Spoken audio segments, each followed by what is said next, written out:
American president Donald Trump আবার ভারতের উপর শুল্ক আরোপের হুমকি দিয়েছে। শনিবার Washington conservative political action conference সিপিএসির এক অনুষ্ঠানে এ হুমকি দেন তিনি।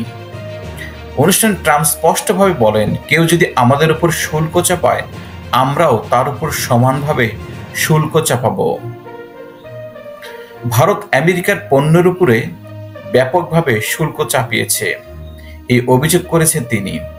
তারা আমাদের ওপর প্রচুর সুবিধা নেয়। বিশ্বের উচ্চ শুল্ক আরোপকারী দেশগুলোর মধ্যে অন্যতম এটি। আমরা কিছু বিক্রি করতে চেষ্টা করলে তারা এর উপরে 200% শুল্ক আরোপ করে, আর আমরা নির্বাচনের জন্য বিপুল অর্থ তাদের দিচ্ছি। শনিবারের অনুষ্ঠানে আমেরিকা থেকে ভারতকে নির্বাচনের সহায়তার জন্য অর্থ বরাদ্দের বিষয়ে আবার অভিযোগ তোলেন ট্রাম্প।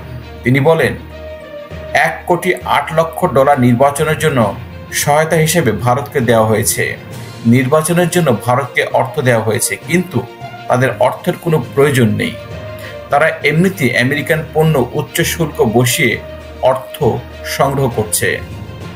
তবে ট্রাম্পের নতুন দাবি করা হয় $1.8 কোটি সহায়তা কোনো তথ্য নিশ্চিত করা হয়নি। এর আগে গত সপ্তাহে ইলন মাস্ককে দায়িত্ব দিয়ে ট্রাম্পের প্রতিষ্ঠা করা দপ্তর ডিপার্টমেন্ট অব গভর্নমেন্ট এফিসিয়েন্সি ডিজিওএ এক প্রতিবেদনে জানায়, ভারতের নির্বাচনের সহায়তার জন্য $2.10 কোটি বরাদ্দ হয়েছে।